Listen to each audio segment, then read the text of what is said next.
A chuva tamborilava no beiral da minha casa em plano pelo terceiro dia consecutivo. Dizem que é atípico para julho, mas eu sei que não. 36 anos em meteorologia me ensinaram uma coisa: a natureza não reconhece o típico. As pessoas também não. Estou sentada na minha cadeira surrada perto da janela, observando as gotas formarem padrões fantásticos no vidro. Mabel adorava dias assim. Ela os chamava de dias da memória e fazia um chá especial com canela e cravo. Já faz 5 anos que ela se foi, e eu ainda faço 2 xícaras por hábito. 74 anos.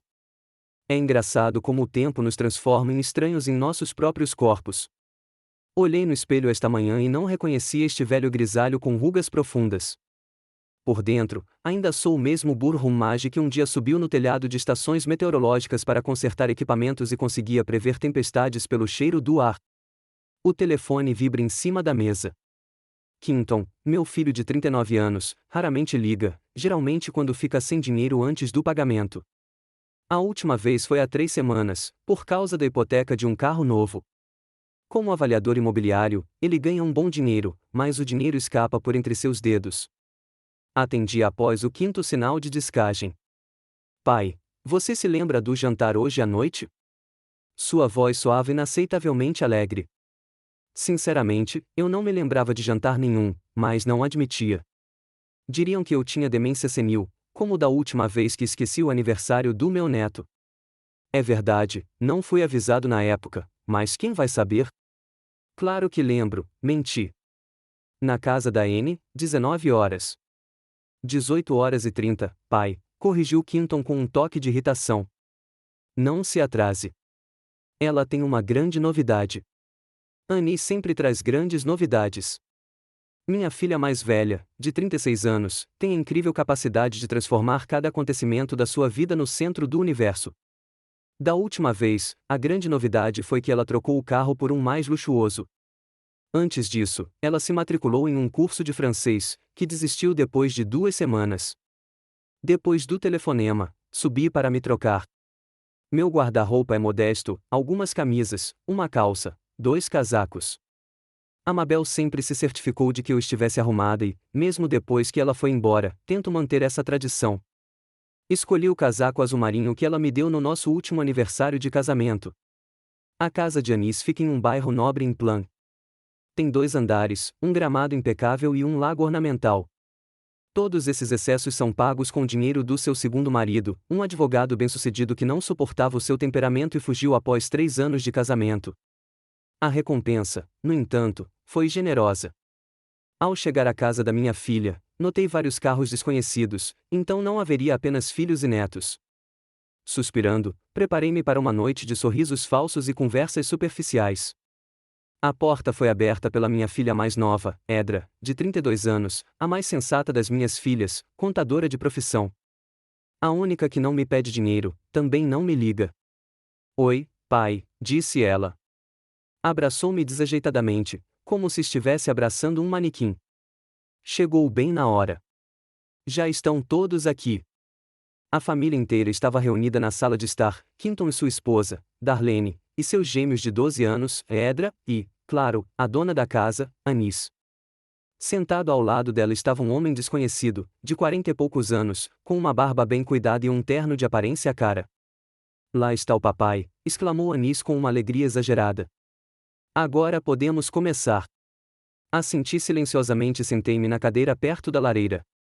Os gêmeos, meus netos, nem largaram o celular para me cumprimentar. Os tempos estão mudando. Na minha época, as crianças seriam mandadas para o quarto sem jantar por esse comportamento. Barro, gostaria que você conhecesse Tristan Fact, disse Anis, colocando a mão no ombro do barbudo. Meu noivo. Então é disso que se trata. Um terceiro casamento no horizonte. Acenei para Tristan, que se levantou e estendeu a mão para mim. É um prazer finalmente conhecê-lo, senhor. Anis me falou muito sobre o senhor, disse ele. Eu me perguntei o que exatamente, que sou um avarento que se senta sobre uma pilha de dinheiro ou que sou um velho louco que só traz problemas. Apertei sua mão, notando o aperto firme e o relógio caro em seu pulso. Espero que pelo menos algo bom, respondi com um sorriso forçado. O jantar transcorreu em clima tenso, como sempre. Anis falou sobre seu trabalho como recepcionista na clínica odontológica. Quinton reclamou do mercado imobiliário e Edra permaneceu em silêncio. Os netos nunca se afastavam de seus aparelhos eletrônicos, exceto para comer. Tristan acabou se tornando dono de uma pequena gráfica que, segundo ele, imprime para algumas das empresas mais prestigiadas da cidade. Então, Tristan e eu temos um anúncio importante, disse Anis, levantando-se e erguendo sua taça de vinho. Marcamos a data do casamento para 15 de setembro, e não será apenas um casamento, mas uma verdadeira celebração do amor. Tristan sorriu e se levantou com sua taça também. Quinton assentiu em aprovação. Darlene bateu palmas com entusiasmo. Até Edra fingiu um sorriso. Tomei um gole da minha taça em silêncio. Estamos alugando o Rosewood Manor, continuou Anis. O melhor espaço para casamentos do estado. Haverá música ao vivo, um buffet preparado por um chefe com estrela Michelin e, claro, flores da estufa mais prestigiada. Estremeci involuntariamente, imaginando o quanto custaria. Tristan, percebendo minha expressão, ficou um pouco tenso. O jantar terminou por volta das 21 horas. Quinton e sua família foram os primeiros a sair, alegando que as crianças teriam aula no dia seguinte, apesar de ser verão. Edra também não ficou muito tempo, explicando que precisava acordar cedo para trabalhar. Eu estava prestes a sair quando Anis me pediu para ficar até mais tarde. Papai, precisamos conversar em particular, disse ela enquanto acompanhava Edra até a porta. Sentamos na sala de estar. Tristan se juntou a nós, coçando a barba nervosamente. Pai, você sabe como um casamento é importante para uma mulher, começou Anis, com a voz doce que usava sempre que estava prestes a implorar por algo. Deveria ser o dia mais feliz da minha vida. Pela terceira vez, não resisti. Anis ignorou minha resposta. Tristan e eu calculamos todas as despesas. É uma quantia considerável. Quanto? Perguntei sem rodeios. 120 mil reais, respondeu ela, olhando-me diretamente nos olhos. Quase engasguei. Dólares? Em um dia? Pai, não é só um dia. É o começo de uma nova vida. E, além disso, é uma quantia perfeitamente razoável para um evento como esse. Algumas pessoas gastam 200 mil dólares. O que isso tem a ver comigo? Mesmo sabendo a resposta, Anis respirou fundo. Queremos que você pague o casamento integralmente. Fiquei em silêncio, refletindo sobre suas palavras. Eu não tinha ganhado muito dinheiro durante minha carreira como meteorologista, mas sempre vivi com parcimônia e investi com sabedoria. Depois que me aposentei, vendi nossa grande casa de família, mudei-me para uma casa modesta e também investi o dinheiro. Eu tinha economias, mas não estava disposta a gastá-las no terceiro casamento da minha filha, que provavelmente terminaria como os anteriores. Não, eu disse simplesmente. O rosto de Anis mudou instantaneamente. O sorriso doce desapareceu. Seus olhos se estreitaram. O que significa não? Significa que não vou pagar pelo seu casamento. Você é uma mulher adulta, Anis. Você tem 36 anos. Você tem um emprego, uma casa. Se quer um casamento luxuoso, pague você mesma. Mas você tem dinheiro, sua voz subiu uma oitava. Todo mundo sabe que você está economizando. E para quê? Você não vai gastar esse dinheiro em nada que vale a pena, de qualquer jeito. O dinheiro é meu, e eu decido como gastá-lo. Tristan se remexeu desconfortavelmente na cadeira. Talvez possamos chegar a um acordo. Se não o valor total, pelo menos parte dele. Não, repeti com firmeza. Eu já dei o dinheiro para Anis para o primeiro casamento. Ela pagou o segundo com o divórcio. Deixe que ela financie o terceiro sozinha. Anis se levantou de um salto. Você sempre foi assim, mesquinha, rançosa, egoísta. Mamãe nunca teria me rejeitado. Deixe sua mãe fora disso, eu disse, com a voz cada vez mais fria. Ela seria a primeira a te dizer que é hora de crescer.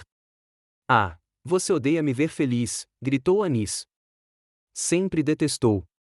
Você ajuda Quinton o tempo todo, mas nunca me ajuda. Eu já te ajudei muitas vezes, e você sabe disso. Centavos.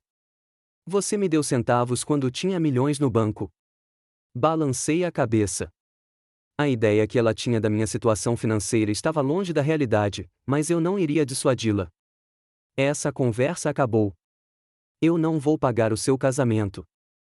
Levantei-me e fui em direção à saída. Anis bloqueou meu caminho. Sabe de uma coisa? Você vai se arrepender disso. Eu vou pegar esse dinheiro, quer você queira ou não. Isso é uma ameaça? Perguntei calmamente. É uma promessa, ela piscou os olhos. Tenho contatos. Vou processá-lo e provar que você prometeu pagar pelo casamento. E se isso não funcionar, vou provar que você é incapaz e precisa de tutela. Tristan empalideceu. Anis, talvez você não devesse. Calha a boca, ela gritou para o noivo, que imediatamente se calou e se virou para mim novamente. Última chance, pai. Ou você me dá o dinheiro com educação, ou nos encontramos no tribunal. Olhei para minha filha, uma mulher linda e confiante, tão parecida com a mãe por fora e tão diferente dela por dentro. Onde eu tinha errado? Quando ela ficou assim? Ou ela sempre foi assim, e eu simplesmente não queria ver? Faça o que quiser, eu disse e a contornei, indo em direção à porta. Você vai se arrepender disso, ela gritou atrás de mim. Juro que você vai se arrepender. Saí na chuva, que ainda não tinha parado. Entrei no carro e fiquei ali sentado por alguns minutos, ouvindo as gotas tamborilando no teto. Uma estranha calma me invadiu. Talvez esse conflito estivesse se formando há anos. Talvez fosse inevitável. No caminho para casa, pensei na Mabel. O que ela diria agora? Talvez me repreendesse por ser durona, ou talvez me apoiasse. Nunca saberemos. Em casa, fiz algo que raramente fazia. Peguei um álbum de fotos antigo. Aqui está Anis aos 5 anos com a boneca que lhe demos de Natal. Aqui está ela se formando no ensino médio. E aqui está seu primeiro casamento, eu a acompanhando até o altar, orgulhosa e emocionada. Como as coisas mudaram. O telefone tocou por volta das 23 horas. Era o número de Quinton. O que você fez? Ele começou, sem cumprimentar. Anis está histérica. Ela queria que eu pagasse pelo casamento dela. Eu recusei, respondi simplesmente. $120 mil é muito, mas você poderia ter dado alguma coisa. São coisas pequenas para você. E você, daria esse dinheiro para sua irmã? Quinton empalideceu. Isso é diferente. Eu tenho família, filhos e eu não. Pai, você não entende.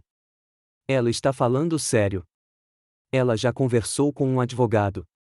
Deixe-a falar com quem ela quiser. Você está cometendo um erro, Quinton. Um grande erro. Depois da conversa, não consegui dormir por um longo tempo. A chuva finalmente havia parado e a lua cheia espiava pela janela. Pensei no fato de ter visto muitas tempestades nos meus 74 anos de vida, tanto no céu quanto nas relações humanas. Mas para esta tempestade, eu estava preparado. Se Anis quer uma guerra, ela a terá. Uma semana se passou desde a briga com a Anis. Não recebi nenhuma ligação dela nem do Quinton. Apenas a Edra mandou uma mensagem curta: espero que esteja bem, pai. Sem ponto de interrogação, claro. Uma afirmação, não uma preocupação. A manhã estava surpreendentemente clara. O sol brilhava através da janela da cozinha, iluminando as páginas amareladas do diário meteorológico que eu relia pela terceira vez. Velhos hábitos são difíceis de erradicar. Ainda verifico o barômetro todas as manhãs e escrevo as leituras no meu caderno, mesmo que ninguém precise delas além de mim. A campainha tocou, interrompendo meus devaneios. Laura Tanik, minha vizinha à esquerda, estava parada na porta. Segurava uma cesta de mirtilos na mão. Bom dia, Burr, colhi alguns do jardim. Pensei em compartilhar. Ela sorriu, e as rugas ao redor dos seus olhos se aprofundaram. Aos 69 anos, Laura mantinha uma vivacidade e energia que muitos jovens invejariam. Obrigada, Laura. Entre. Eu ia fazer chá. Laura é uma das poucas pessoas com quem realmente me sinto à vontade, ex-professora de literatura inglesa do ensino médio, viúva como eu. Nos conhecemos há 5 anos, logo após a morte de Mabel, quando me mudei para este bairro tranquilo em Plan. Ela me trouxe um bolo e se ofereceu para me ajudar a desempacotar. Desde então, tomamos chá regularmente e conversamos sobre livros, o tempo e, ocasionalmente, sobre nossos filhos. Você parece preocupado, comentou ela enquanto se sentava à mesa da cozinha. Algo errado? Suspirei e contei a ela sobre a visita a Anis, sua exigência de pagamento do casamento e suas ameaças de ação judicial. 120 mil reais para um casamento, Laura balançou a cabeça. Isso é loucura. Minha filha gastou 7 mil reais no casamento dela, e todos ficaram felizes. Nem é sobre o valor, eu disse, colocando uma xícara de chá na frente dela. É que ela acha que tem o direito de me exigir dinheiro, como se eu só existisse para financiar seus caprichos. Você sempre foi generoso com as crianças, sorri amargamente. Mais do que isso. Para Quinton, ajudei com a entrada da casa. Foram 50 mil dólares. Para Anis, paguei integralmente o primeiro casamento dela, 35 mil dólares, e isso foi em 2009. Para Edra, paguei a faculdade dela e depois dei dinheiro para ela abrir um escritório de contabilidade, que ela fechou um ano depois. Laura ouviu em silêncio, mexendo o chá. Sabe qual é a parte mais frustrante? Continuei. Não é que eles estejam sempre pedindo dinheiro. É que eles não dão valor. Nenhuma gratidão, nenhum respeito, apenas as constantes exigências e reclamações de que eu não estou dando o suficiente. As crianças muitas vezes não dão valor à ajuda dos pais, disse Laura, pensativa. A minha mais velha também, mas ameaçar processar é um pouco demais. Ah, senti. Annie sempre foi teimosa. Se ela mete alguma coisa na cabeça, ela vai até o fim, mesmo que isso signifique terminar com o próprio pai. Então, o que você vai fazer? Dei de ombros. Esperar. Talvez ela se acalme e recupere o juízo. Talvez não. De qualquer forma, não vou ceder à chantagem. Passamos a discutir o novo romance que Laura tinha lido recentemente, mas meus pensamentos voltavam sempre à conversa com Anis. Algo me dizia que esse conflito não seria resolvido tão facilmente. Depois que Laura foi embora, decidi dar uma volta no parque. O dia estava quente, mas não escaldante, perfeito para um passeio tranquilo. O Evergreen Park ficava a apenas 15 minutos de caminhada da minha casa, e eu costumava passar um tempo lá observando os pássaros e as mudanças climáticas. Sentei-me no meu banco favorito sob um velho carvalho e tirei do bolso um caderno e um lápis surrados. O hábito de anotar o tempo vinha desde os meus tempos de profissional. 15 de julho, 14 horas e 30. Vento fraco e claro de oeste, cerca de 24 graus Celsius. Burham Mage, levantei os olhos. Diante de mim estava Chloe Pettit, uma velha conhecida, vizinha de Quinton, uma mulher de uns 65 anos, com cabelos tingidos de ruivo vivo e uma bolsa imutável de algum estilista cujo nome eu nunca conseguia lembrar. Olá, Chloe, assenti educadamente, embora por dentro estivesse tensa. Chloe era uma fofoqueira notória. Como você está se sentindo? Perguntou ela com fingida preocupação. Quinton disse que você tem tido problemas de memória. Eu me endireitei. Estou perfeitamente bem, obrigada. Ah, claro que está, ela riu nervosamente. É que o Quinton parecia tão preocupado. Disse que você estava ficando esquecido, às vezes você não reconhece seus parentes. Isso não é verdade. Senti que estava fervendo. Não tenho problemas de memória. Claro, claro, disse ela, dando um tapinha na minha mão com o olhar de quem conversa com uma criança. Só saiba que estamos todos apoiando sua família neste momento difícil. Não deve ser fácil para eles lidar com a sua condição. Sem esperar pela minha resposta, Chloe me desejou um bom dia e saiu pelo caminho do parque, já pegando o celular, sem dúvida para compartilhar mais fofocas. Fiquei ali sentado, cerrando os punhos com uma raiva impotente. Então, é isso que meus filhos estão fazendo, espalhando boatos sobre a minha incapacidade, preparando o terreno para tirar o controle das minhas finanças de mim. Ao chegar em casa, encontrei na minha caixa de correio um envelope de um escritório de advocacia local, o Baxter, Hyde & Associates. Dentro havia um documento oficial, uma intimação. Anis Rummage havia entrado com uma ação judicial contra Burr Rummage para fazer cumprir um contrato verbal. A petição inicial alegava que eu havia prometido pagar as despesas do casamento dela no valor de 120 mil dólares, e agora eu estava quebrando minha palavra. A audiência estava marcada para 10 de agosto, menos de um mês depois. Li o documento 3 vezes, sem acreditar no que via. Ela tinha mesmo feito aquilo. Minha própria filha tinha me processado. Na manhã seguinte, liguei para o escritório de advocacia listado na papelada como representante de Anis e pedi para ser conectado ao advogado responsável pelo caso. Descobri que era Chase Weber, que parecia jovem e cheio de opinião.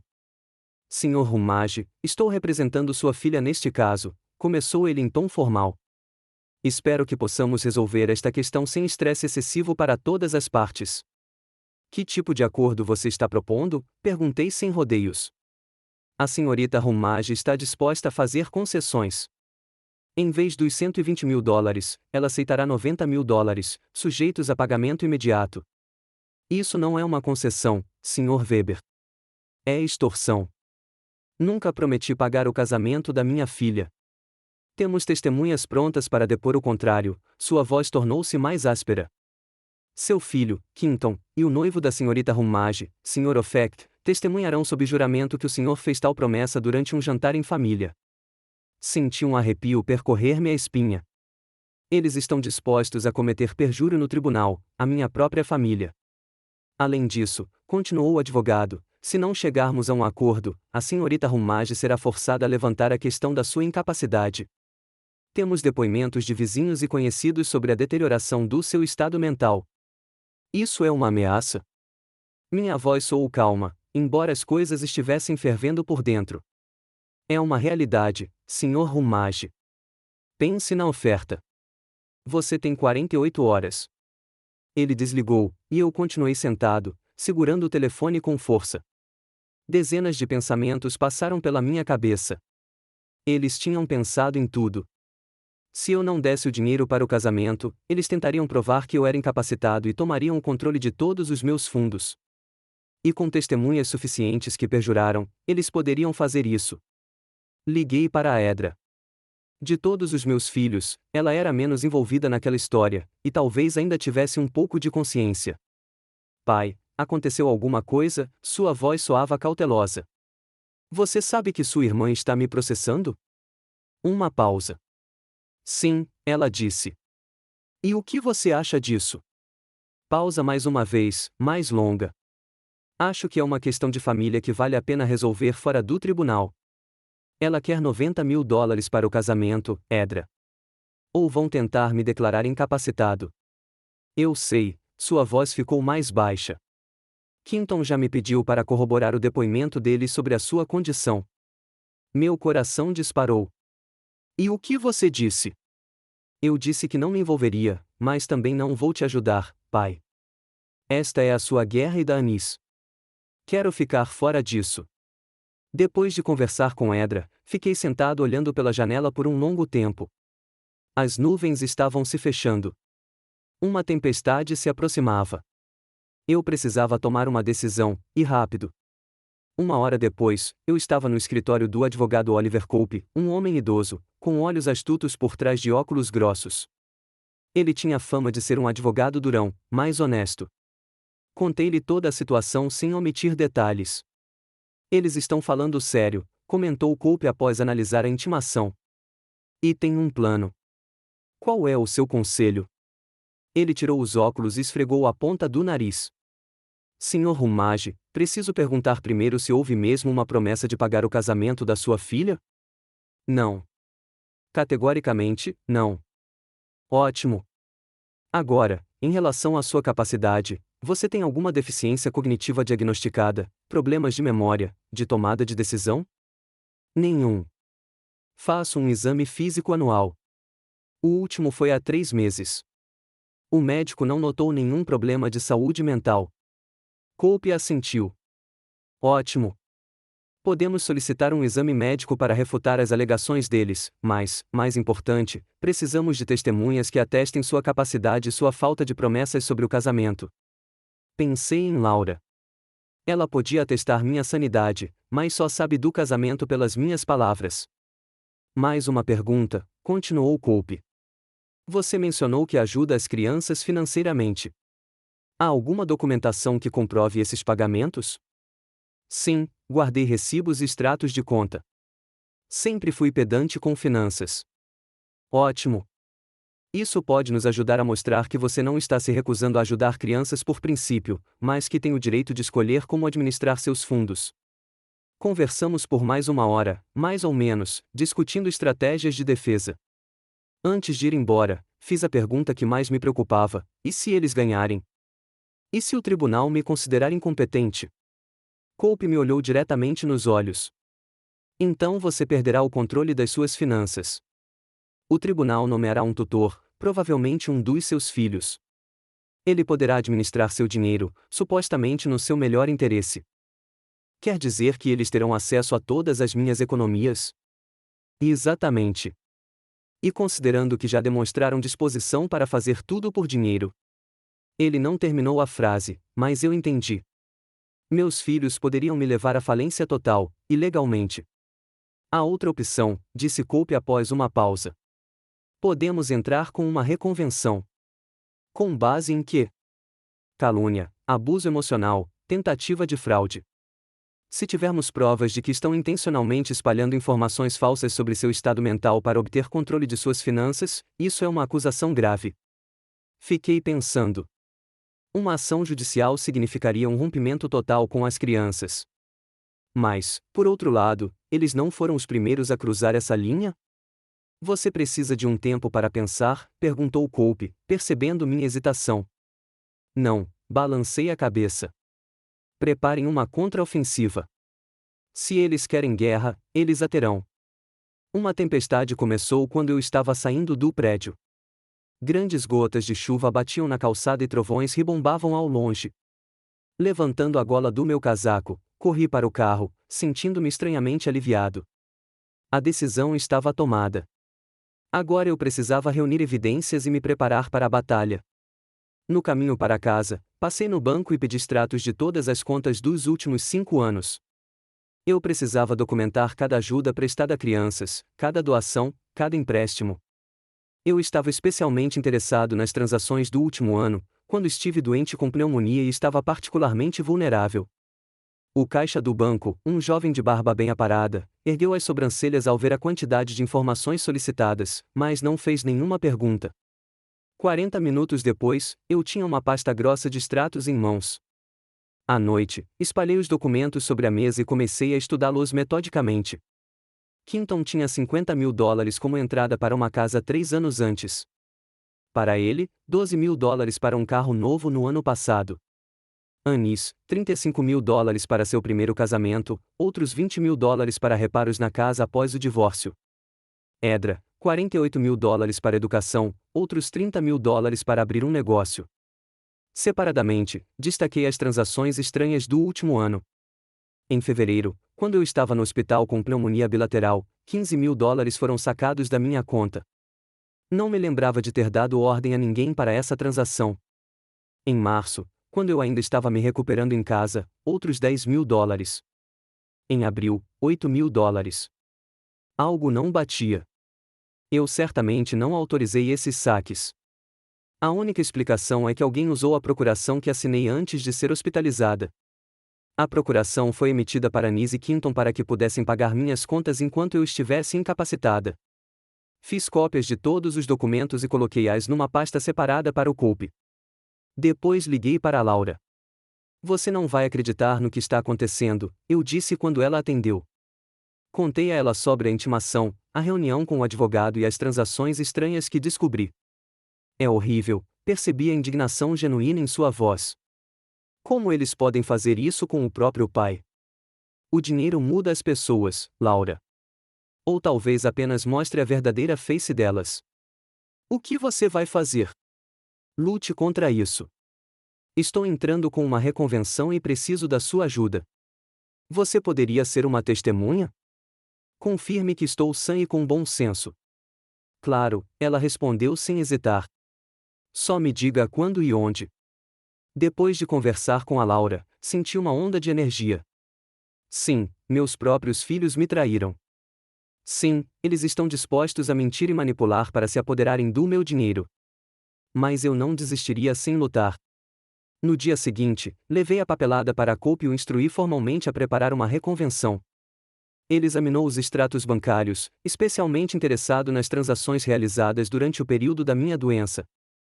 Isso é sério, Sr. Rumage, disse ele, colocando os papéis de lado. Se eles realmente usaram indevidamente sua procuração, isso poderia ser considerado abuso financeiro de um idoso, um crime. Não quero que meus filhos acabem na cadeia, apressei-me em dizer. Só quero que me deixem em paz. Eu entendo, mas o juiz precisa ter uma visão completa do que estamos enfrentando. Não se trata apenas de uma briga familiar sobre as despesas do casamento. É uma tentativa sistemática de se apropriar dos seus fundos. Cope começou a preparar os documentos para a reconvenção, e voltei para casa com o coração pesado. Apesar da minha determinação em lutar, a ideia de um confronto público com meus próprios filhos doía.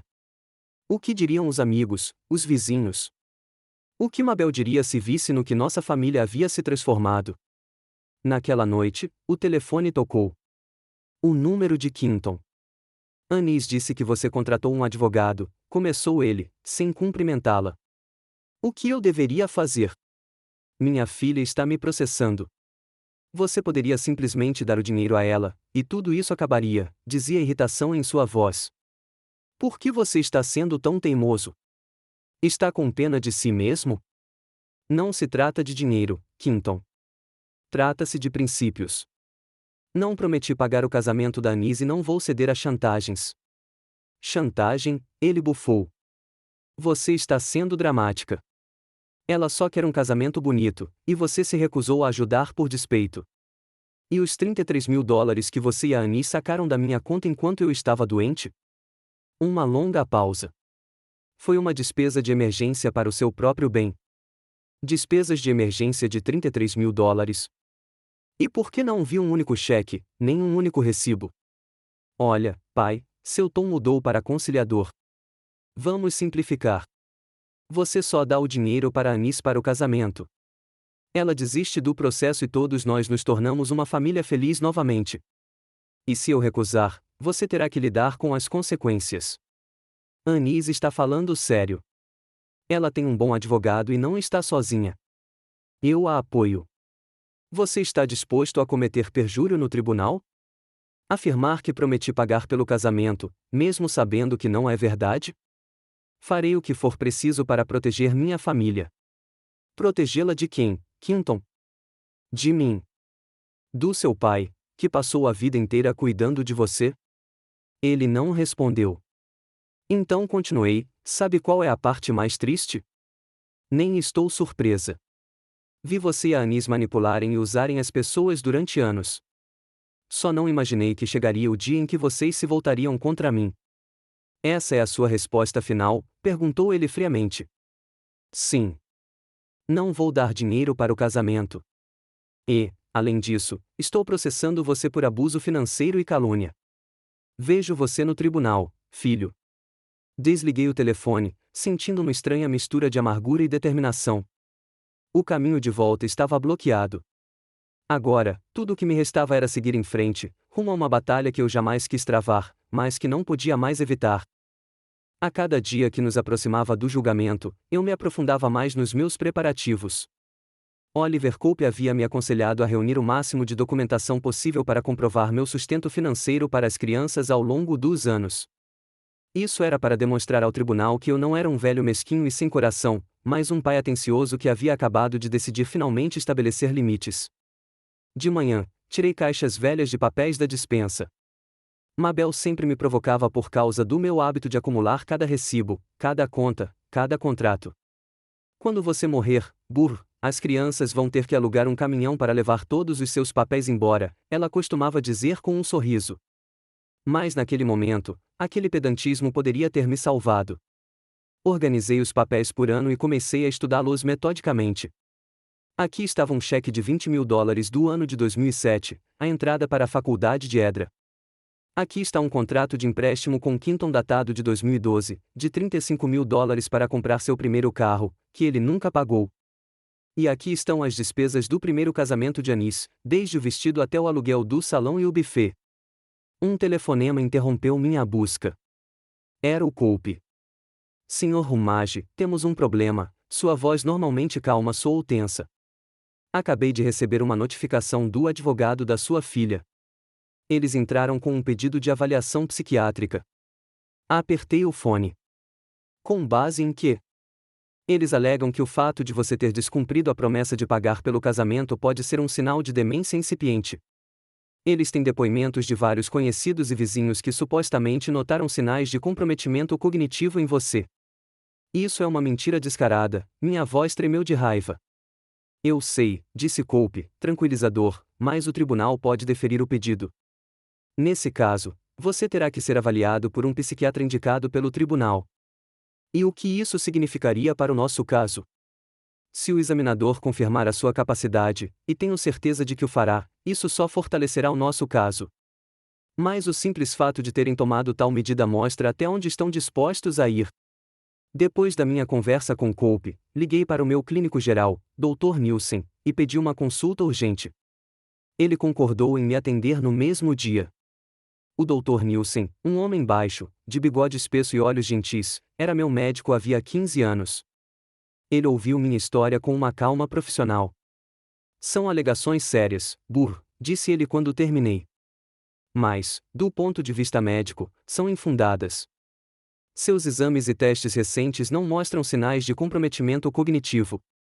Memória, fala e capacidade de tomada de decisão estão normais para a sua idade. Você pode dar uma opinião por escrito sobre isso? Claro. Vou preparar um relatório médico formal sobre o seu estado de saúde, incluindo saúde mental. Isso deve ajudar no tribunal. Agradeci ao médico e saí da clínica com uma leve sensação de alívio. Pelo menos eu teria um comprovante médico oficial da minha capacidade legal. De volta a casa, continuei a organizar meus documentos. Entre eles, encontrei uma pasta com uma procuração que eu havia assinado no ano passado, antes da minha hospitalização. A pneumonia estava tão grave na época que os médicos não descartaram o pior cenário. Eu queria ter certeza de que, se algo acontecesse comigo, alguém conseguiria pagar minhas contas e administrar minhas finanças. Relendo o texto da procuração, notei a cláusula de expiração, válida por 6 meses a partir da data da assinatura ou até ser revogada por escrito pelo mandante. 6 meses. Fiquei doente em janeiro, o que significa que a procuração expirou em julho passado. No entanto, as transações da minha conta continuaram após essa data. Peguei meus extratos bancários e os examinei novamente. Em agosto, saquei $5.000. Em setembro, mais $7.000. Em outubro, $3.000. E em todos os lugares, Anis Rumage, agindo sob procuração, era listada como a pessoa autorizada. Eles usaram uma procuração vencida. Isso não é apenas uma quebra de confiança. É fraude. Liguei imediatamente para Cope e contei a ele sobre minha descoberta. Sr. Rumage, isso muda o caso, disse ele, com a voz animada de um caçador experiente que avistou sua presa. Usar uma procuração inválida para sacar fundos é crime. Podemos acrescentar isso à nossa reconvenção. E podemos provar que a procuração era inválida no momento das transações? A procuração tem uma data de validade claramente definida. O banco deveria ter verificado isso antes de realizar as transações. O fato de não terem verificado não isenta sua filha de responsabilidade. Ela sabia ou deveria saber que o documento não era mais válido. No dia seguinte, fui ao banco para descobrir como as transações poderiam ter sido realizadas com uma procuração inválida. O gerente da agência, Sr. Parker, examinou os documentos e franziu a testa. Sr. Rumage, há uma clara violação de procedimento aqui. Uma cópia da procuração está armazenada em nosso sistema, e a data de validade deveria ter sido anotada. Vou verificar qual funcionário realizou essas transações. Meia hora depois, ele voltou com uma pasta. Todas as transações foram conduzidas pela mesma funcionária, Lily Croft. Ela era novata e pode não ter prestado atenção à data de validade da procuração. Algo em seu tom me deixou desconfiada. Ou, Parker piscou. Ou ela poderia ter ignorado esse fato deliberadamente. A senhorita Croft foi demitida há 2 meses por violar procedimentos bancários em outro caso. Preciso de uma carta oficial do banco confirmando que essas transações foram feitas sob uma procuração inválida, disse eu com firmeza. Claro, vou preparar o documento. Mas devo avisá-lo, o banco pode ser responsabilizado por essas violações. A administração pode querer resolver o assunto sem publicidade. Não estou interessado em receber indenização do banco, respondi. Quero provar no tribunal que meus filhos usaram conscientemente uma procuração inválida para desviar meus fundos. Ao voltar para casa com a carta do banco, senti-me estranhamente devastada. Cada nova evidência da traição dos meus filhos era como uma facada no meu coração. Como havíamos chegado a esse ponto? Onde eu havia errado na criação deles? O toque da campainha me tirou dos meus pensamentos sombrios. Na soleira da porta estava Edra, minha filha mais nova. Pálida, com olheiras, parecia exausta. Posso entrar? Perguntou baixinho. Recuei silenciosamente, deixando-a entrar. Fomos até a cozinha, onde lhe ofereci chá. Ela sentou-se à mesa, esfregando nervosamente a manga do suéter. Pai, descobri sobre o dinheiro que a Anise e o Quinton tiraram da sua conta, disse ela finalmente. É verdade? Perguntei. Sim, $48.000 em um ano, com uma procuração que esperou há muito tempo. Edra cobriu o rosto com as mãos. Eu não sabia. Juro que não sabia. Mas você sabia do plano de me declarar incapacitada para poder assumir o controle das minhas finanças. Ela não respondeu, e isso foi mais eloquente do que qualquer admissão. Por que isso, Edra? Sempre te ajudei quando pude, paguei sua educação, te dei dinheiro para o seu negócio. Não se trata de dinheiro, disse ela, erguendo os olhos corados para mim. Ou melhor, não se trata só deles, Anise e Quinton. Eles me convenceram de que você está se tornando egocêntrico e indiferente à sua família, que sua recusa em ajudar Anise foi apenas mais um sinal de que você não se importa mais conosco. E você acreditou? Eu não sabia o que pensar, ela admitiu. Depois que a mamãe morreu, você realmente mudou, ficou mais retraído, ligava com menos frequência, se interessou menos pelos nossos assuntos. Eu sofri, Edra, e sim, posso ter me distanciado, mas isso não significa que parei de te amar ou de me importar com você. Ela assentiu, olhando para a xícara. Eu sei. Eu sei agora. Mas Anise é muito persuasiva quando quer realizar algo. E Quinton sempre a apoia. E agora? Você está do lado deles neste processo? Edra balançou a cabeça. Não, mas eu também não vou ficar do seu lado, pai. Não posso escolher entre vocês dois. Só quero ficar fora disso. Senti uma pontada de decepção. Mesmo depois de descobrir a verdade, ela não encontrou forças para ficar do meu lado contra o irmão e a irmã. Eu entendo, eu disse, mesmo sem entender direito. A escolha é sua. Preciso ir. Edra se levantou. Só queria dizer que sinto muito pelo que está acontecendo. Acompanhei-a até a porta. Antes de sair, ela me abraçou desajeitadamente, rapidamente, como se tivesse medo de mudar de ideia. Cuide-se, pai, disse ela, e saiu rapidamente sem olhar para trás. Fechando a porta, encostei as costas nela e fechei os olhos. Edra não vai ficar do meu lado. Estou sozinha, com meus próprios filhos. À noite, Laura passou por aqui, trazendo torta de maçã fresquinha. Ela percebeu meu humor imediatamente. O que houve? Mais notícias? Contei a ela sobre a conversa com Edra e minha decepção.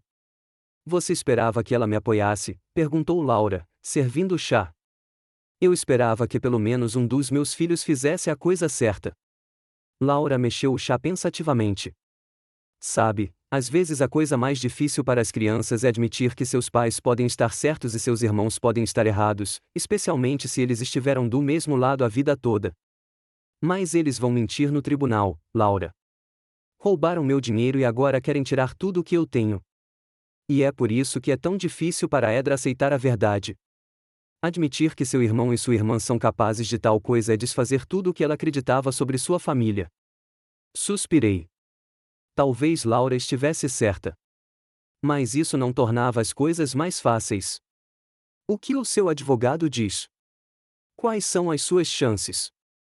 Cope acredita que a comprovação de fraude financeira por meio de procuração pode fazer uma grande diferença no resultado do caso, mas se preocupa com a forma como o tribunal interpretará os conflitos familiares em geral. Os juízes muitas vezes relutam em se envolver em tais disputas. E uma avaliação psiquiátrica? Você não tem medo? Balancei a cabeça. Não. O Dr. Nielsen me deu um atestado de saúde. Passei em todos os testes de função cognitiva com resultados excelentes. Laura sorriu. Você sempre foi mais inteligente do que a maioria das pessoas com metade da sua idade. Tenho certeza de que o examinador perceberá isso imediatamente. Seu incentivo me deu força. Laura foi minha âncora durante esses dias difíceis, me lembrando que nem todos neste mundo são movidos pela ganância e pelo egoísmo. No dia seguinte, encontrei-me com Cope para discutir a estratégia de defesa. Ele ficou impressionado com os documentos que eu havia reunido. Sr. Rumage, o senhor fez um excelente trabalho. Estes extratos e recibos demonstram claramente que o senhor forneceu apoio financeiro significativo para seus filhos ao longo dos anos, e a carta do banco sobre a procuração inválida é a verdadeira bomba. Você acha que o juiz vai ficar do nosso lado?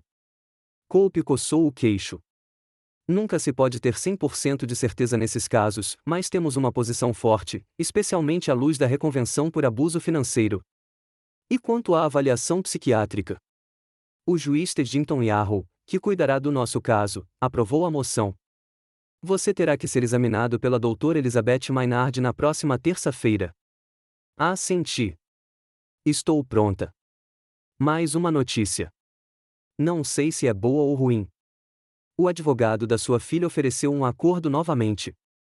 Agora eles concordaram com $50.000 em vez de $90.000. Balancei a cabeça. Nem um centavo. Não se trata mais de dinheiro. Tentaram me enganar, roubar minhas economias, manchar meu nome.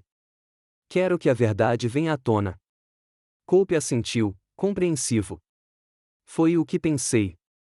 Então continuamos a nos preparar para o julgamento. Ele acontecerá em 2 semanas, no dia 7 de agosto. No dia marcado, fui consultar a doutora Maynard, uma mulher séria na casa dos 50 anos, com um olhar penetrante e uma mecha bem cuidada de cabelos grisalhos. Ela aplicou a bateria padrão de testes de memória, atenção, raciocínio e outras funções cognitivas, e fez uma série de perguntas sobre minha vida, hábitos e relacionamento com meus filhos. Sr. Rumage, disse ela ao final do exame de 2 horas, não vejo nenhum sinal de demência ou outro comprometimento cognitivo. Suas notas nos testes estão acima da média para sua faixa etária. O senhor está perfeitamente orientado no tempo e no espaço, tem memória nítida e capacidade de pensar logicamente. E você vai declarar isso no seu relatório ao tribunal? Com certeza. Meu trabalho é fazer uma avaliação objetiva do seu estado, e ela é inequivocamente positiva. Saí do consultório com uma sensação de alívio. Mais um obstáculo havia sido superado. Os últimos dias antes do julgamento foram dedicados à preparação intensa. Cope e eu praticamos possíveis perguntas e respostas, revisamos documentos e discutimos estratégias. Laura me ajudou mentalmente, me distraindo com conversas sobre livros e filmes quando a ansiedade se tornava insuportável. Certa noite, enquanto estávamos sentados na varanda assistindo ao pôr do sol, ela perguntou: Você não se arrepende de ter ido àquele conflito? Talvez tivesse sido mais fácil simplesmente dar o dinheiro para o casamento a Anis. Hesitei. Sabe, eu provavelmente já teria feito isso antes. Durante toda a minha vida, tentei evitar confrontos, especialmente com crianças, dando dinheiro quando elas pediam, sem exigir responsabilidade ou gratidão. Talvez seja por isso que elas cresceram acreditando que tinham direito às minhas economias. E agora você decidiu mudar as regras do jogo. Em vez disso, decidi que eu também tenho direito ao respeito e ao tratamento justo, até mesmo dos meus próprios filhos, especialmente dos meus próprios filhos. Laura pôs a mão na minha. Estou orgulhosa de você, Burr. Muita gente no seu lugar desistiria só para evitar um escândalo. Amabel sempre dizia que eu era teimosa demais para o meu próprio bem, sorri. Talvez ela tivesse razão. Ou talvez sua teimosia seja exatamente o que é necessário em uma situação como essa. Na noite anterior ao julgamento, mal dormi, repassando os argumentos na minha cabeça, lembrando-me dos rostos das crianças, não como são agora, mas como eram quando eram crianças, Anis com suas tranças e risadas sonoras, Quinton sério e diligente, Edra, a sonhadora silenciosa com um livro nas mãos. Onde e quando as coisas mudaram? Quando o dinheiro se tornou mais importante do que os laços familiares? Quando o respeito e a gratidão foram substituídos pela ganância e pela manipulação? Não havia respostas. Havia apenas a realidade de que, em poucas horas, eu os encontraria em um tribunal, não como pai e filhos, mas como adversários em uma batalha judicial. E esse pensamento doía, apesar de toda a minha determinação. De manhã, vesti meu melhor terno, o azul marinho que a Mabel tinha me dado no nosso último aniversário. Amarrei a gravata que Quinton me dera de aniversário, uma vez, muito tempo atrás. Um pequeno ato de nostalgia que ninguém além de mim apreciaria. Laura me levou para o tribunal. No carro, ela percebeu minha atenção. Vai ficar tudo bem, burro. A verdade está do seu lado. A verdade nem sempre vence, Laura. Principalmente quando há mentirosos habilidosos do outro lado. Mas você tem documentação, provas. Sim. Agarrei a pasta de papéis. Tenho provas e estou disposto a lutar até o fim. Ao dirigir até o tribunal, vi um repórter do jornal local com uma câmera. Aparentemente, nosso drama familiar já havia se tornado público. Bem, que todos soubessem a verdade. Eu não esconderia mais a traição dos meus próprios filhos sob a máscara da prosperidade familiar. Cope esperava na entrada, sério, controlado, num terno impecável. Ele exalava uma confiança que me faltava profundamente. Pronto, Sr. Rumage? Perguntou, apertando minha mão. Pronto, respondi, embora por dentro me sentisse tenso pelo confronto que me esperava. Entramos no tribunal e senti um arrepio na espinha. Aquele seria o dia mais difícil da minha vida. Mas não havia como recuar. Eu precisava defender minha dignidade e me proteger daqueles com quem eu mais me importava no mundo. O tribunal era menor do que eu imaginava, com apenas algumas fileiras de bancos, uma mesa de juiz sobre um estrado e duas mesas separadas para as partes em julgamento. O juiz Teddington Yarrow ainda não havia entrado, e havia um burburinho abafado de vozes na sala. Cope e eu nos sentamos à mesa da direita. Tentei não olhar para a mesa oposta, onde Anise e seu advogado, Chase Weber, um jovem de cabelo impecavelmente penteado e um sorriso convencido, já estavam sentados. Ao lado deles estavam Tristan e Quinton. Edra não estava à vista. Ela manteve a palavra e não apareceu. Lembre-se do que discutimos, disse Cope baixinho, espalhando os papéis à sua frente. Responda com calma e confiança. Não ceda à provocação. A essência da estratégia deles é retratá-lo como um velho emocionalmente instável e esquecido. Não lhes dê esse prazer. Assenti, sentindo a boca secar. Na galeria pública, avistei Laura. Ela me deu um sorriso encorajador. Alguns estranhos estavam sentados ao lado dela, provavelmente vizinhos ou apenas curiosos atraídos pelo caso em comum. Levantem-se. O tribunal está em sessão, anunciou o oficial de justiça, e todos se levantaram. O juiz Yarrow apareceu, um homem alto e magro, de cerca de 58 anos, com olhos escuros e astutos e uma barba grisalha bem aparada. Ele sentou-se e olhou ao redor da sala com um olhar atento. Sentem-se, ele pronunciou, e todos se acomodaram em seus lugares. Estamos considerando o caso número 845, fração 25. Sistema, 25, Anis Rumage v Burr Rumage, uma ação para fazer cumprir um contrato verbal e a reconvenção de Burr Rumage contra Anis Rumage e Quinton Rumage por negligência financeira e difamação. O juiz convidou as partes a chegarem a um acordo, mas, após respostas negativas de ambas as partes, concedeu a palavra a Weber. Weber foi até o centro da sala e iniciou seu discurso. Meritíssimo, este é um caso sobre uma promessa quebrada e como a velhice pode mudar a pessoa que conhecemos e amamos. A senhorita Anis Rumage, filha do réu, está se preparando para o dia mais feliz de sua vida, seu casamento com um homem que ama. Naturalmente, como qualquer filha, ela recorreu à ajuda do pai. Notei que Anis estava ajeitando o cabelo e adotando uma expressão triste. Atuar sempre foi seu ponto forte. Burr Rumage, um homem com economias consideráveis, prometeu à filha pagar as despesas do casamento. Essa promessa foi feita na presença de várias testemunhas. A senhorita Rumage, confiando na palavra do pai, iniciou os preparativos para a celebração. De repente, sem qualquer explicação, o Sr. Rumage voltou atrás em sua promessa. Weber fez uma pausa dramática e baixou a voz. O que o fez mudar de ideia? Infelizmente, nos últimos anos, a família do Sr. Rumage notou uma mudança perturbadora em seu comportamento, esquecimento, irritabilidade, decisões irracionais. Entendemos que a idade cobra seu preço e não culpamos o Sr. Rumage. Pedimos apenas ao tribunal que o condene a cumprir a promessa que fez à filha em um momento de lucidez. Tristan foi chamado como a primeira testemunha.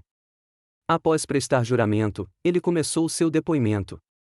Segundo ele, durante um jantar em família, eu teria dito: claro, eu pago o casamento da minha filha. Será meu presente para você. E como a senhorita Rumage reagiu a essa promessa? Perguntou Weber. Ela ficou muito emocionada e grata. Abraçou o pai e o beijou no rosto. Foi um momento muito tocante. Mentiras. Mentiras puras e descaradas. Eu nunca disse nada parecido.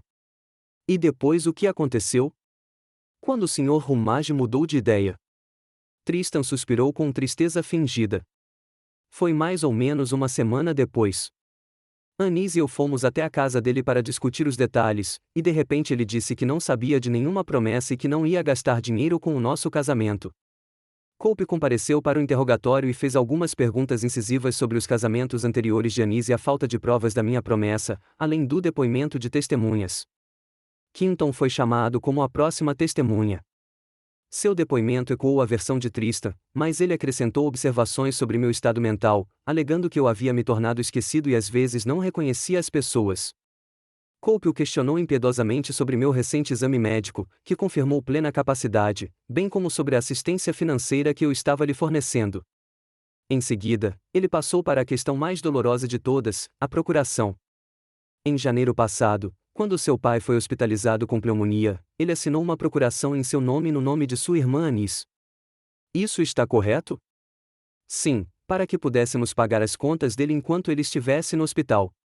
E essa procuração tinha prazo de validade de 6 meses.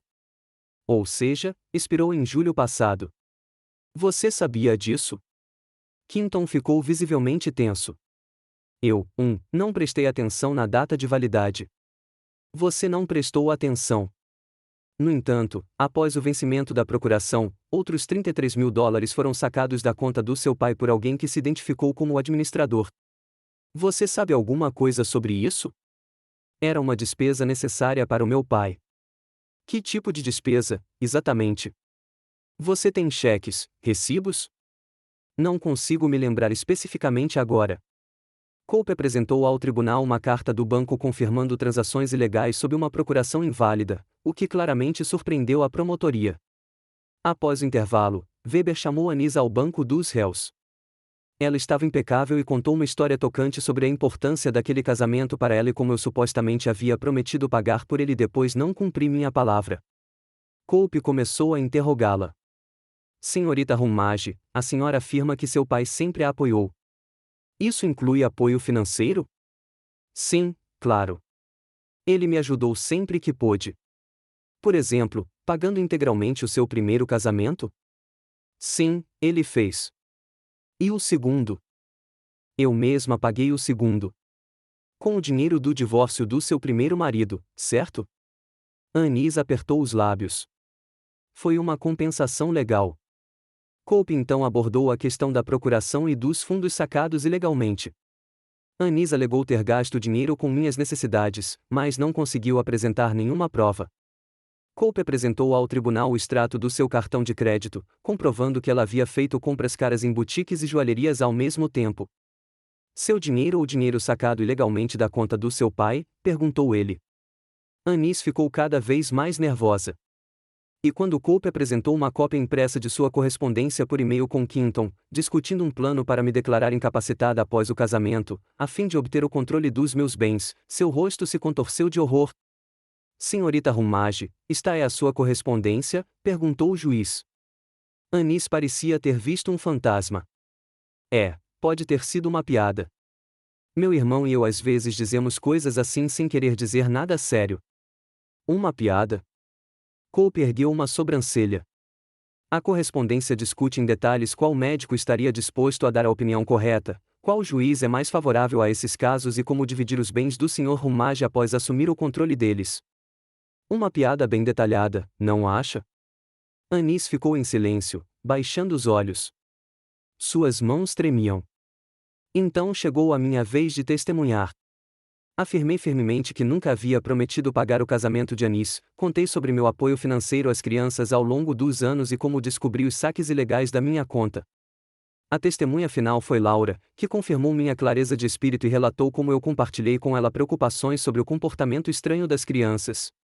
Em suas alegações finais, Cope enfatizou: meritíssimo, este caso começou como uma simples disputa por promessa verbal, mas, no decorrer do processo, descobrimos algo muito mais sério, uma tentativa sistemática dos filhos do Sr. Rumage de obter o controle de suas finanças por meio de fraude e manipulação. Primeiro, eles usaram ilegalmente uma procuração vencida para desviar fundos. Depois, espalharam informações falsas sobre seu estado mental. E, finalmente, planejaram declará-lo incapaz após o casamento para obter o controle total de seus bens. Weber, em sua argumentação final, tentou desviar o foco para o lado emocional, para os relacionamentos familiares rompidos e as esperanças frustradas de Anis por um casamento perfeito. Mas seu argumento não soou convincente diante das evidências que apresentamos. O juiz Yarrow anunciou que decidiria em 3 dias e encerrou a audiência. Ao sair do tribunal, cruzei com o olhar de Anis. Seus olhos estavam cheios de medo, não pelo nosso relacionamento, não pelo casamento, mas pelas consequências de revelar suas maquinações. Pela primeira vez, vi a verdadeira ela, calculista e assustada ao mesmo tempo. Quinton olhava para o chão, evitando meu olhar, e Tristan mantinha a distância de Anis, como se já estivesse reconsiderando sua decisão de se comprometer com ela. Você se saiu muito bem, disse Cope quando saímos. Acho que o juiz está do nosso lado. E agora? Perguntei, sentindo um estranho vazio por dentro. Ganhar no tribunal não traria meus filhos de volta, não desfaria a traição. Agora aguardamos a decisão, e aí vocês vão decidir se querem prosseguir com o processo criminal por má gestão financeira. Balancei a cabeça. Não quero ver meus filhos atrás das grades. Só quero que me deixem em paz. Laura se aproximou e me pegou pelo braço. Vamos para casa, burro. Você parece exausto. Caminhamos em silêncio até o carro, deixando para trás o tribunal onde a cena mais dolorosa da minha vida acabará de acontecer. A decisão do juiz ainda estava por vir, mas eu já sabia que minha família, como eu a conhecia, não existia mais. Os 3 dias de espera pela decisão do tribunal se arrastaram interminavelmente. Tentei me ocupar com as tarefas habituais, ler os boletins meteorológicos, registrar as leituras do barômetro, trabalhar no jardim. Mas meus pensamentos voltavam sempre para o tribunal, para os rostos dos meus filhos, para os documentos que revelavam suas verdadeiras intenções. Eu dormia mal, acordando várias vezes por noite. Laura aparecia todos os dias, trazendo doces caseiros, me contando as novidades da cidade, tentando me distrair com conversas sobre livros e filmes. Eu era grata pelo apoio dela, embora muitas vezes me pegasse sem ouvi-la, imersa em meus próprios pensamentos sombrios. No que você está pensando, burro? Ela perguntou na véspera do anúncio da decisão, enquanto estávamos sentados na varanda com xícaras de chá. Sobre como chegamos a esse ponto, respondi honestamente. Onde foi que eu errei na criação dos filhos? Por que eles cresceram tão calculistas? Laura olhou melancolicamente para o céu se pondo. Sabe, quando eu dava aulas de literatura, costumávamos discutir com os alunos os motivos por trás das ações dos personagens. E eu sempre dizia a eles que o ser humano é um ser complexo, moldado por muitos fatores, não apenas pela criação. Você está dizendo que não é minha culpa? Estou dizendo que você não deveria se torturar procurando uma única causa. Você foi um bom pai, atencioso, generoso. O que seus filhos se tornaram é o resultado de muitas circunstâncias, incluindo as próprias escolhas deles. Suspirei. Talvez você tenha razão, mas isso não torna as coisas mais fáceis. No dia em que o veredito foi anunciado, eu vesti o mesmo terno azul escuro que usará no primeiro dia de julgamento. Cope me buscou para irmos juntos ao tribunal. Como você está se sentindo? Perguntou ele enquanto dirigíamos pelas ruas matinais de Plan. Nervosa, admiti. Não por causa da decisão, tenho certeza de que a verdade está do nosso lado, mas pelo fato de que hoje pode ser o dia em que o vínculo com meus filhos será finalmente rompido. Cope assentiu, compreensivo. Conflitos familiares são sempre os mais dolorosos, principalmente quando trazidos à tona em público. Um número inesperadamente grande de pessoas se reuniu em frente ao tribunal. Reconheci alguns vizinhos, um repórter do jornal local e até mesmo alguns ex-colegas do serviço meteorológico. A notícia do nosso julgamento aparentemente se espalhou pela cidade. No tribunal, sentamos nos mesmos lugares do primeiro dia. Anis e Quinton sentaram-se na mesa oposta, evitando olhar na minha direção. Tristan sentou-se no banco público, mantendo uma distância considerável da noiva. Fiquei me perguntando se eles tiveram tempo para conversar desde que o e-mail foi revelado. Laura estava sentada na primeira fila da plateia, logo atrás de mim. Sua presença me energizou. Todos de pé. O tribunal está em sessão, anunciou o oficial de justiça, e todos se levantaram. O juiz Yarrow entrou e sentou-se. Seu rosto estava impenetrável, como um juiz deve ser antes de proferir uma sentença. Sentem-se, disse ele, e todos se acomodaram. Revisei todo o processo, ouvi as testemunhas e estou pronto para decidir no caso número 845, fração 25, Anis Rummage Vebur Rummage. Houve silêncio absoluto no salão. Senti Laura tocar suavemente meu ombro em um gesto de encorajamento. Na ação de Anis Rummage contra Bur Rummage para fazer cumprir um contrato verbal, a reivindicação deve ser rejeitada integralmente. Ouvi Anis exalar bruscamente, e Weber sussurrou algo em seu ouvido, na reconvenção de Bur Rummage contra Anis Rummage e Quinton Rummage por negligência financeira e difamação, as alegações são parcialmente procedentes. O juiz Yarrow fez uma pausa, virou a página de suas anotações e continuou: as ações dos réus Anis Rummage e Quinton Rummage, ao usarem uma procuração inválida para sacar fundos da conta do autor, são consideradas ilícitas. Ordena-se que Anis Rummage e Quinton Rummage, solidariamente, reembolsem Bur Rummage por $33.000 sacados indevidamente de sua conta, acrescidos de juros pela utilização dos fundos no valor de $3.842. Vi Quinton empalidecer, para ele, que estava constantemente em dificuldades financeiras, isso foi um duro golpe. Determina-se ainda que as ações dos réus, ao disseminarem informações falsas sobre o estado mental do autor, sejam declaradas difamatórias e que sejam ordenados a apresentar um pedido público de desculpas por escrito ao autor. Obrigar os réus a reembolsar a autora pelos custos de serviços de representação no valor de $8.500 e pelas custas judiciais no valor de $1.200. Em parte dos pedidos de indenização por danos morais, o pedido é indeferido por insuficiência de provas do montante do sofrimento moral causado. O juiz Yarrow fez uma nova pausa, olhou ao redor da sala e acrescentou: gostaria de salientar que os autos deste caso, em termos do uso de uma procuração inválida, contêm indícios de um crime, fraude. A parte lesada tem o direito de solicitar às autoridades policiais a instauração de um processo criminal. A decisão judicial entrará em vigor em 30 dias. A sessão está encerrada. A batida do martelo do juiz soou como o acorde final do nosso drama familiar. Os primeiros minutos após o anúncio da decisão passaram como um borrão. Cope apertou minha mão, me parabenizando pela vitória. Laura me abraçou, sussurrando em meu ouvido: justiça foi feita. Vários conhecidos se aproximaram para demonstrar seu apoio. Observei Anis e Quinton saírem apressados do tribunal, cercados por repórteres. Anis cobriu o rosto com a bolsa e Quinton dispensou as perguntas com um gesto. Tristan sentou-se no banco, olhando para o nada com um olhar perdido. Sr. Rummage, Cope interrompeu minhas observações. O senhor deseja fazer uma declaração à imprensa? Balancei a cabeça. Não, eu só quero ir para casa. Entendo. Quanto ao processo criminal, você ainda não pretende iniciá-lo? Não, uma ação civil é suficiente para mim. Que eles devolvam o dinheiro e paguem a indenização. Já chega. Cope assentiu, compreensivo. Como você quiser. Depois, prepararemos os documentos para executar a decisão judicial. Assim que ela entrar em vigor, iniciaremos o processo de cobrança. Quando Laura e eu saímos do tribunal, Tristan nos alcançou. Ele parecia pálido e exausto, como um homem que não dormia há várias noites. Sr. Rummage, posso falar com o senhor um minuto? Assenti e nos afastamos dos repórteres. Quero me desculpar pelo meu envolvimento nisso, em tudo isso, começou ele, esfregando a gravata nervosamente. Eu realmente não sabia até onde a Anis tinha ido em seus planos. Aquela correspondência sobre declará-lo incompetente e fiquei chocado. Você cometeu perjúrio sob juramento, lembrei-o. Ele baixou os olhos. Sim. E não me orgulho disso.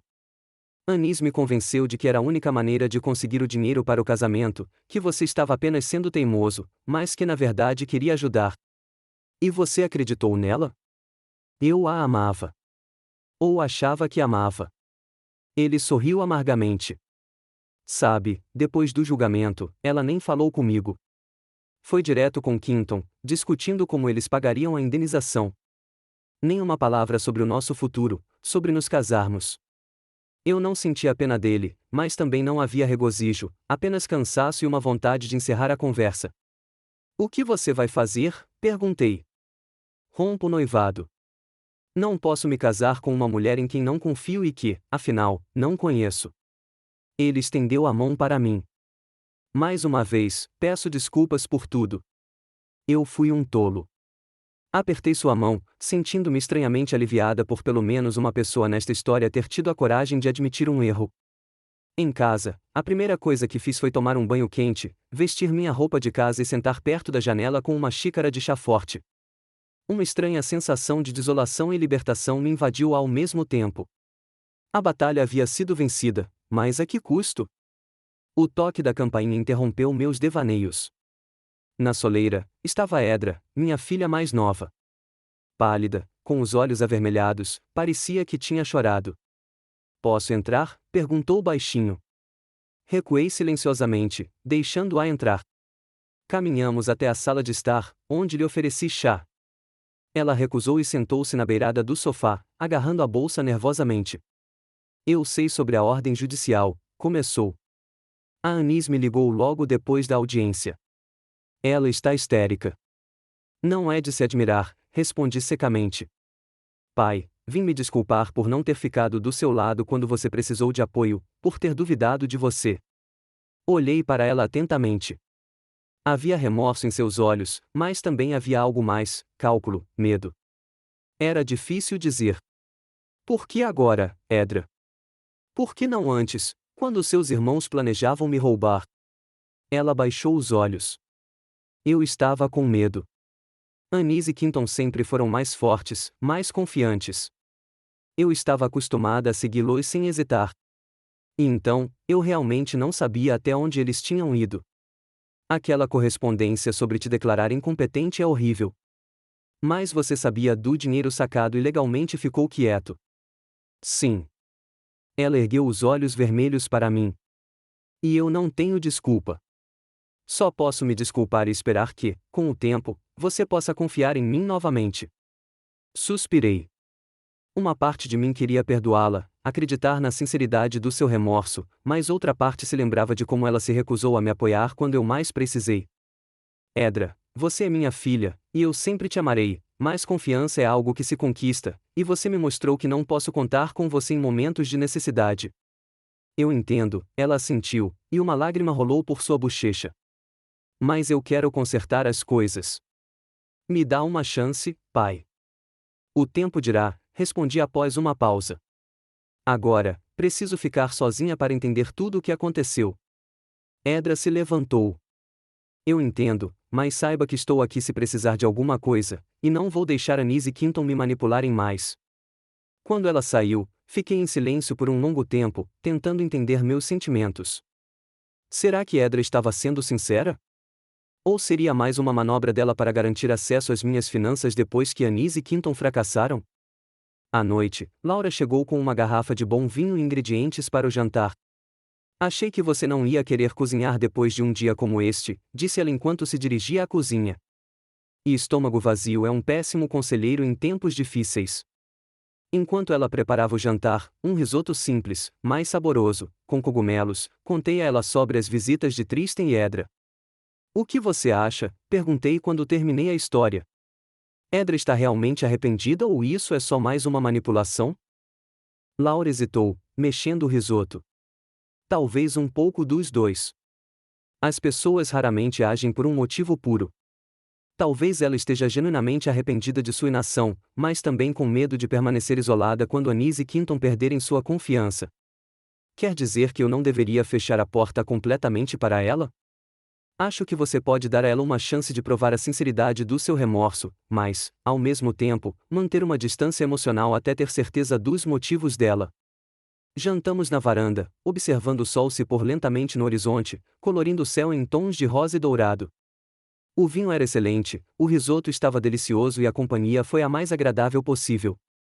Você sabe o que estou pensando, disse Laura enquanto passávamos para a sobremesa, frutas vermelhas frescas com creme. Sobre a nossa conversa no outono passado sobre uma viagem à Europa. Sorri ao me lembrar. De fato, tínhamos fantasiado sobre viajar por pequenas cidades na França e na Itália, degustar vinhos locais, visitar museus e castelos antigos. Você acha que agora seria uma boa hora? Por que não seria? Ela deu de ombros. O julgamento acabou. Você vai receber seu dinheiro de volta. Você merece férias e novas experiências depois de tudo o que passou. Fiquei pensando. A ideia era tentadora, fugir de plano por um tempo, deixar as memórias dolorosas para trás, conhecer novos lugares. Sabe, você tem razão. Talvez seja exatamente disso que eu preciso agora. Então está combinado, Laura sorriu. Vou começar a pesquisar itinerários e hotéis. Poderíamos começar pela Provença, sugeri, sentindo-me tomado pela ideia. Lá é só temporada de lavanda, e depois seguir para a Toscana. Passamos o resto da noite discutindo os detalhes da viagem e, pela primeira vez em muito tempo, me senti verdadeiramente encorajada. Talvez essa provação, apesar de toda a sua dor, tenha sido um passo necessário. Ela me libertou de relacionamentos tóxicos, da culpa e das obrigações com aqueles que não apreciavam meu amor ou minha ajuda. As semanas seguintes se passaram em preparação para a viagem. Laura e eu reservamos hotéis, pesquisamos atrações e planejamos nosso itinerário. Essa atividade nos absorveu tanto que mal pensei no julgamento e em suas consequências. Anise e Quinton nunca apareceram nem ligaram. Soube por Cope que eles haviam feito o primeiro pagamento de $10.000 em indenização. Prometeram pagar o restante em um ano. Publicaram um pedido público de desculpas no jornal local, linhas secas e formais, obviamente redigidas por um advogado. Edra ligou várias vezes, perguntando sobre minha saúde e se oferecendo para ajudar nas tarefas domésticas. Fui educado, mas reservado. A ferida ainda estava muito aberta para que eu pudesse me abrir completamente com ela. Um dia antes de partirmos para a Europa, ela veio se despedir e trouxe um presentinho, um livro sobre culinária francesa. Ouvi falar da sua viagem com a Laura, disse ela, me entregando o pacote. Espero que você se divirta muito. Obrigada, Edra. Aceitei o presente, tocado pela sua atenção. Vou mandar cartões postais. Pai, eu sei que você ainda não está pronto para me perdoar completamente, ela falou suavemente, mas com firmeza. E eu sei que te decepcionei, mas quero que saiba que eu te amo e que esperarei o tempo que for preciso para reconquistar sua confiança. Abracei-a, sentindo-me genuinamente próxima pela primeira vez em muito tempo. Eu também te amo, Edra, e acredito que, com o tempo, podemos construir um relacionamento novo e saudável. Na manhã seguinte, Laura e eu pegamos um táxi com destino ao aeroporto. Olhei para trás, para minha casa, para o jardim bem cuidado, para o balanço na varanda. 3 meses eu não estaria aqui. 3 meses de novas experiências, novos lugares, novas oportunidades. No que você está pensando? Perguntou Laura, percebendo minha consideração. Sobre como às vezes o fim é apenas o começo de algo novo, respondi, apertando sua mão. O táxi partiu, levando-nos para longe de Plan, para longe do passado, para longe das memórias dolorosas. Havia uma nova fase da vida pela frente, uma fase sem relacionamentos tóxicos, sem manipulação, sem traição, uma fase em que eu poderia ser eu mesma sem medo de ser julgada ou usada. Senti uma leveza que não sentia há anos. Talvez a provação não tenha sido um fim, mas uma libertação, o início de uma nova jornada onde estou cercada apenas por aqueles que realmente se importam comigo, que me veem não como uma carteira, mas como um ser humano. E mesmo que minha família nunca mais seja a mesma, criarei uma nova baseada no respeito mútuo e no afeto sincero. Laura sorriu para mim, e eu sorri de volta, olhando não para trás, mas para frente, para um futuro que agora pertencia somente a mim.